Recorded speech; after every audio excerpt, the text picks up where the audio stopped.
Hey guys, so I thought I would make another quick video, just a couple hours after I made my previous one. It is now the morning on Thursday over here in Australia, and the US Wednesday's stock market session has just closed post-market trading. And on the 15-minute time frame, you can see Bitcoin has had a little bit of a sell-off. But let's start on the monthly time frame. Nothing has changed in the last stock market session. Obviously, one day is unlikely to affect a monthly time frame. BXTrender is still on track to print a higher low for this month with a week to go. We're still above the high of the previous month's bar, above the 50% level of the bear market low to all-time high. And monthly swing direction is still up, not much more to talk about. Weekly time frame, you can finally see my black lines again because my chart is back on white mode. But again, not much has changed. We have pushed a little bit higher. If I zoom in, it might look better if I switch to bars. Oh boy, not if I have thin bars on. You can see here, we have squeezed a tiny bit more, and in my opinion, this pattern now looks a lot cleaner and a lot more like the 2022 bear market right after we broke out of that downwards trend line. You can see how we had a much cleaner up. Was that 3 weeks up, I believe, if I turn on the show bar type. It is over here. No, that was an inside bar. But we got 3 weeks higher lows, 3 greens, and 2 up weeks. And we all know what happened that following week. That was, I believe, the FTX collapse. And here, we aren't quite seeing the exact same thing. We've seen 3 up weeks, 4 weeks higher lows. So history obviously hasn't repeated, but we will see if it rhymes if we get a sell-off in the following week. Even if that sell-off comes down to 68,000 or so, and then it just grinds down slowly on top of that trend line is kind of what I'm predicting. But let's not get too in-depth in this video. On the daily time frame, you can see we got a fairly decent close on yesterday's bar. If I run a fib retracement, that's about 79.4, was it 79.472? So roughly about there. You can see we closed above the midpoint of the bar around the 382, which means we closed about 62% of the way up on that candle. Not bad. It would have been really nice to get a close above the wick of the 17th of April bar. But on a positive note, we're still above this 76k top quite considerably, the 17th of March one. So I wouldn't rule out further acceleration to the upside just yet. Absolutely not. Obviously, this day is currently only 20 minutes old, so we'll have to see how this bar plays out. One thing to note is if we have a look at the daily BXTrender, you can see we're quite a considerable number of green days. So potentially, we get a little bit more of a push, but I really wouldn't expect this push to last any more than a week, which is kind of similar with the time frames that Jason has been talking about recently. And I've added a few more trend lines to my daily chart as well. Before I break into them, let's have a look at the extra trend lines I added to the last bear market rally from November to end of January. You can see from the first 2 lows, I drew a trend line, and you can see our 2 highs, the 95k and 98k tops, came onto the underside of that trend line and rejected. And once we got that 4th time breakdown of this diagonal trend line, it was pretty much over from there. And another thing to note is we never got to the top of this rising wedge trend line, nor this resistance line from the previous sell-off. And you can see that previous sell-off line is $80,500, and this upwards resistance line is now at around $82,500. So if my theory lines up, we really won't see any more than about $500 or $600 further to the upside, that assuming today does make an attempt up. And if we break this downtrend line, which is similar to this one that I've drawn here, I do believe once we break this downtrend line, it is probably over, and these lower two trend lines are probably going to get broken as well. Obviously, one step at a time, but I do think breaking this diagonal trend line at around $76,000 or so is going to be your first warning sign. If we break that trend line, let me just draw on the chart now. If we break that trend line, oh no, I'm drawing in white, you're not going to be able to see that, but if we break that trend line, bounce off the next trend line, retest that trend line from the underside, and then come down and do something like this, it would probably cement the final leg down, similar to the FTX collapse of the last cycle. I do believe whatever catalyst sets us up to do something like that is going to be marking the cycle low, wherever price does end up forming. Obviously, based on where price action is, I don't believe we'll get a 25% single day flush out, or 30% single day flush out, but we'll just have to see. On the 4-hour time frame, you can see I have balanced out this wave 1 and wave 4, and look at exactly where price sold off today. It is almost a perfect move. What can I say? So, being a Elliott wave, corrective wave, we have seen perfect balance, which means we are probably going to be setting up for one more leg up. And with that being said, I've already said I expect price to come around this 1x deviation band at 79.9. And obviously, this wave 5 could end up being, anywhere like that. We may not actually take out that wave 3 top by much, because if you remember, I'm not expecting us to break this $80,400 level. We might get close to it, or we might not get as close as some of the perma bulls are hoping. Either way, we'll just have to see how this next session plays out. But that's pretty much it in terms of the charts. You can see we've been bought right back up on the fair value band on the 1-hour time frame, and that 15-minute, look at that reversal. Holy Jesus. This volatility is absolutely insane. That's all I can say, but you can see the -1 standard deviation band held as support yet again on the 15-minute time frame. Now let's jump over to some market data. Make sure you go and watch Michael Pizzino's video today. It's a long one for his standards, probably still short by Jason's standards. Except for yesterday. Wow, we got a longer Michael video than a Jason video. That is a first. But really go and watch it. He talks about some really great stock market, US dollar, gold, silver, and Bitcoin analysis. But for now, I'm going to start on CoinGlass.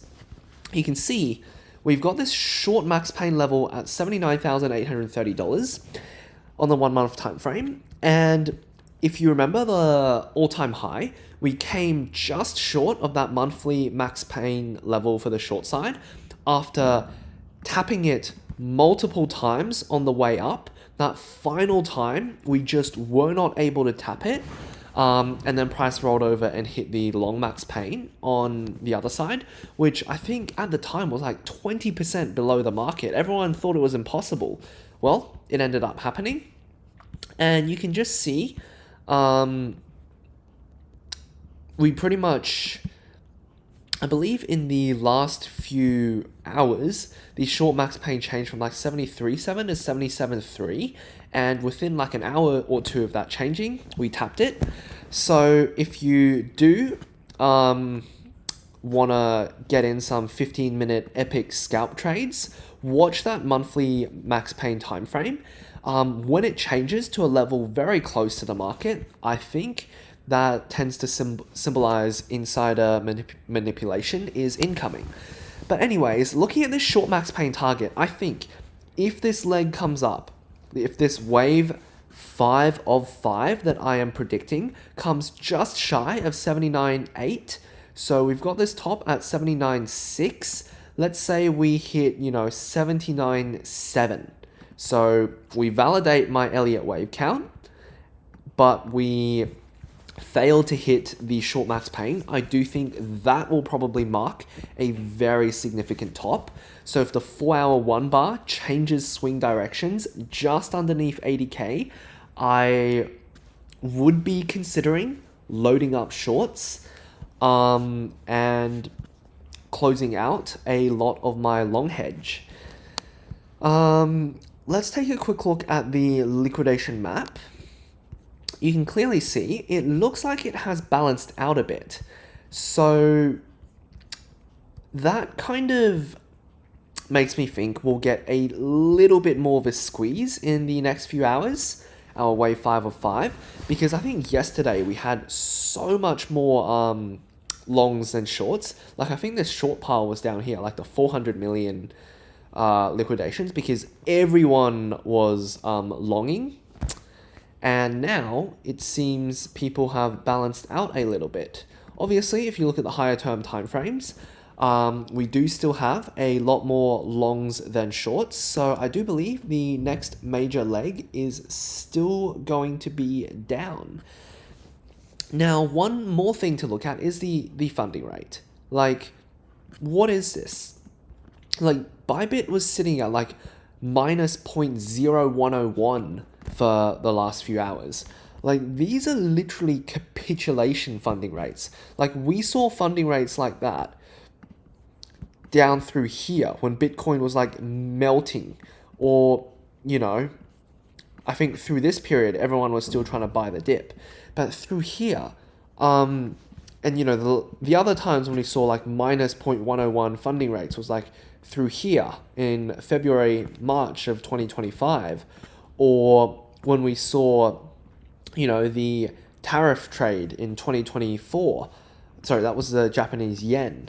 And, we saw, but on the flip side, we also saw those sorts of funding rates through here in August of 2023, that higher low before the real bull market began, because through this period, there was a lot of uncertainty. I know Jason and a couple other top traders and investors were saying, that March higher low was it, bull market on. But even if you sat in cash this entire period and got in, September, October 2023, you're still doing better than everyone else. You're paying like what, a 10% premium, but you were able to do something else with your money for half a year. But anyways, without going down a tangent, you can see when we saw funding rates that negative through here, price was on top of the fair value band.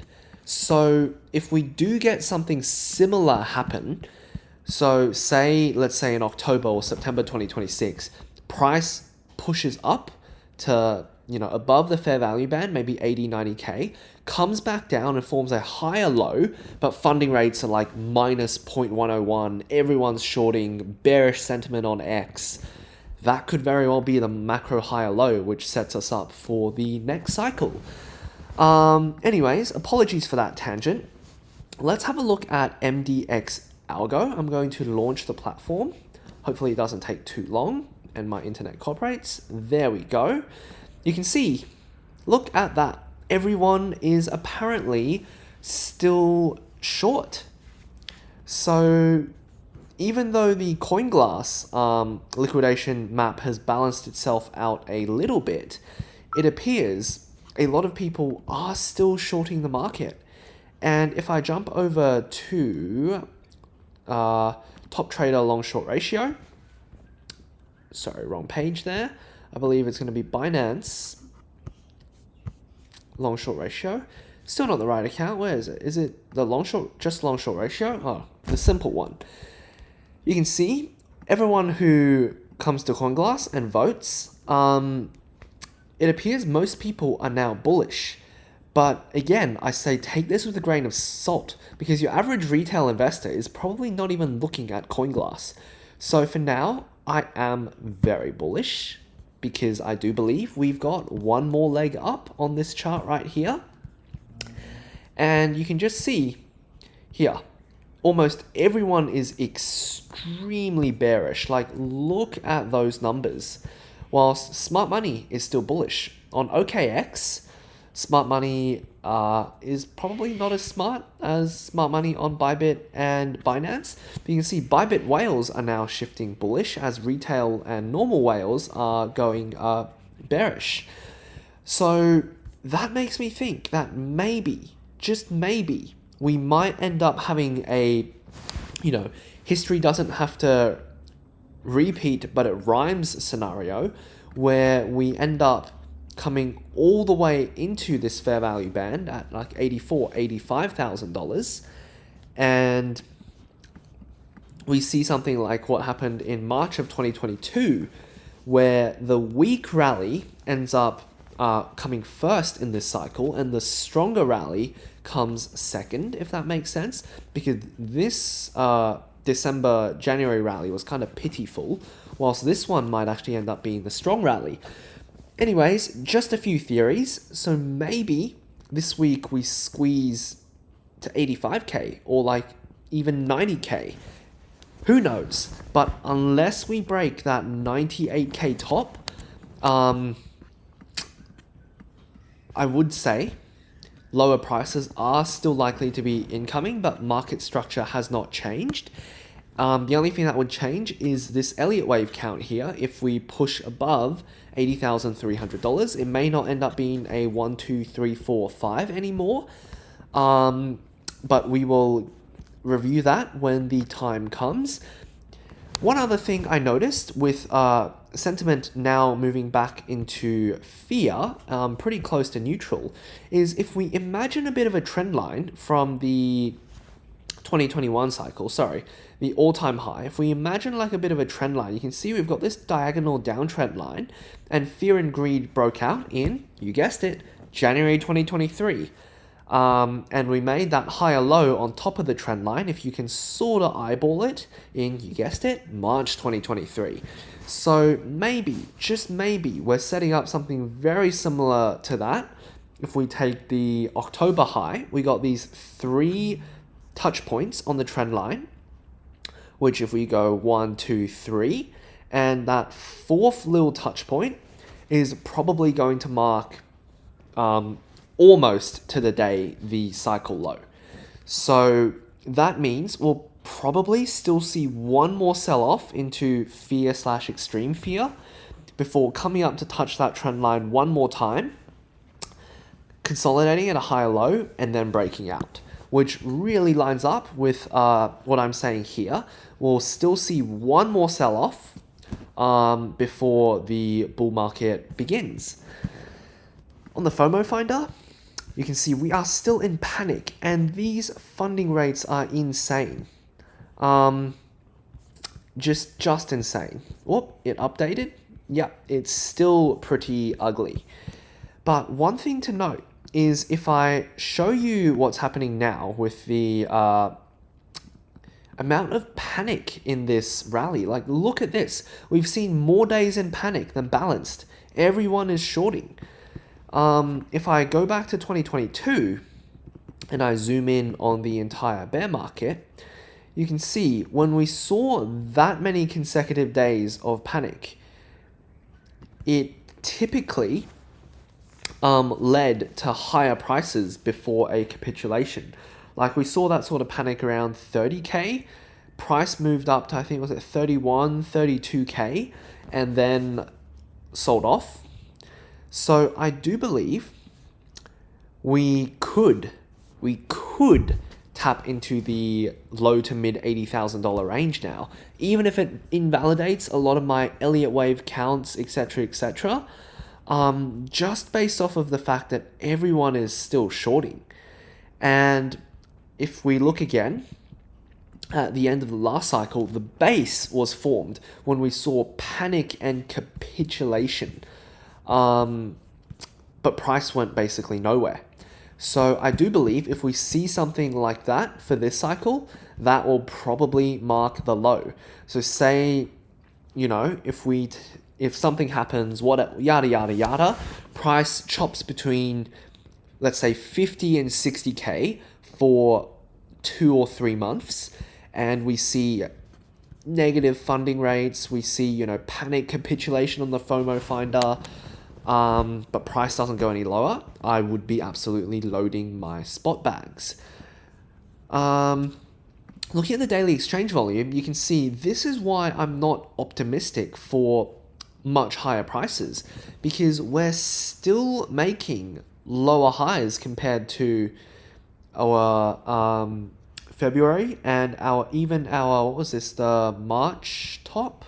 That was, the start of March. So I'm very doubtful price gets into this mid $80,000 range, especially because, we had more volume in these weeks back here at the start of March than we do now. And as Michael always says, low volume rallies are not to be trusted. But I guess we'll just have to go with the flow for now. And speaking of flows, look at those ETF inflows on the 17th of April, which was this bar right here, which pretty much marked a local top and saw a pretty decent sell-off. Was it 6% or something like that? And then we continued to get inflows, but at a reduced rate. So I think this 20th of April was this one right here. You can see the bounce was not being bought up as heavily as the rally up, which could be a bit of a divergence. But it has happened a few times in the past. Now I'm going to refresh this and see if it's updated. Yes, it has updated. So we've got 85 Bitcoin inflows. Is that how you measure it? Yeah, something like that. But again, volume is dying off. This bar here was it the same range? Let me just measure that quickly. Price range. So that 17th of April bar was a 5% low to high, and we had a 4.4% bar. So the bar wasn't that much smaller, but we had significantly less buying. So this bar here has all the hallmarks of a topping bar. We're starting to get some market data to support it, but just based off of sentiment alone, it makes me think that maybe, just maybe, this rally can go on a bit further. But what I said last night before I went to sleep, a couple hours ago, still stands. I do not think now is the time to be loading up new positions. Obviously, if you're scalping a 15-minute chart, a 1-hour chart, or even a 4-hour chart, you do you. But I really, really think Bitcoin is on the verge of a major news event / sell-off. But whether we push a little bit higher or not beforehand is definitely up for debate. Either way, thank you all for watching, and please like, comment, and subscribe. Goodbye.